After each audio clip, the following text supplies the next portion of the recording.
serotonin that is associated with happiness.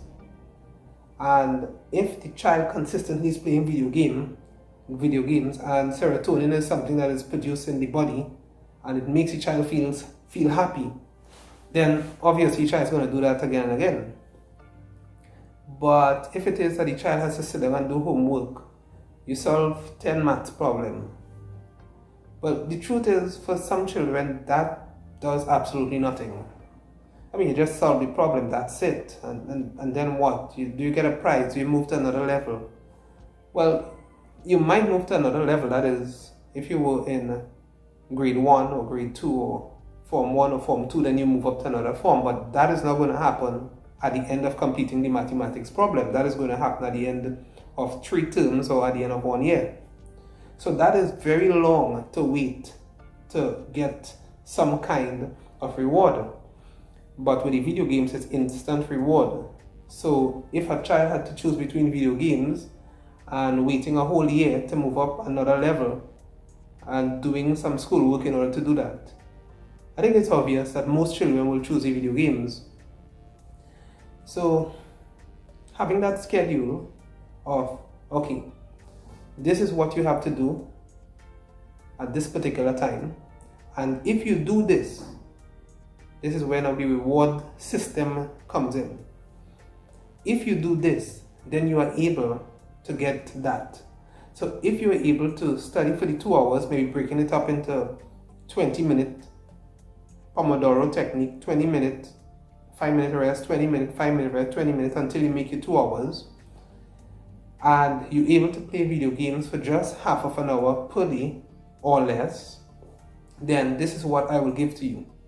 You will have an extra opportunity to talk to your friends on the cell phone. You will have an extra opportunity, maybe 10 extra minutes added on to you being on social media at the end of the week or on weekends, 10 minutes added on. Or for younger children, you might get 2 thumbs up, or you may have on the wall a token system where if they perform a particular task, you put a tick. So if they perform well for these particular tasks, they studied and they play video games the required time that you suggest to them, you put a tick. And at the end of the week, you add up all the ticks. So at the end of maybe a week is good. Don't go for a month, because a month might be too long and it's too drawn out. Some children, they become bored and they just give up. So maybe at the end of the week, there's something to give them. Maybe it's ice cream, or it's cake, or it's something that the child may like and that you could agree upon that giving them this will not harm them in any way. Of course, some people, they may say, well, why should the child get a reward for doing something that I tell them to do?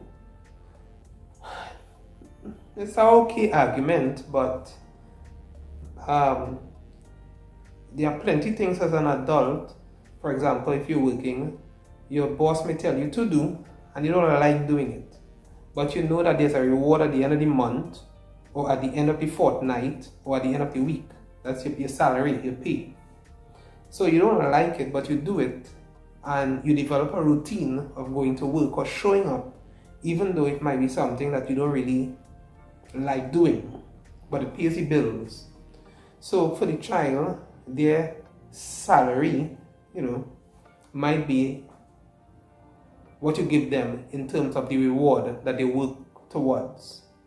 So the extra time, the ice cream, the cake, and extra time on social media or talking to their friends, once they perform all the specific tasks that you have given to them, might just be what they need in order to develop a level of automaticity and or routine, so that they will do the specific task again and again and again.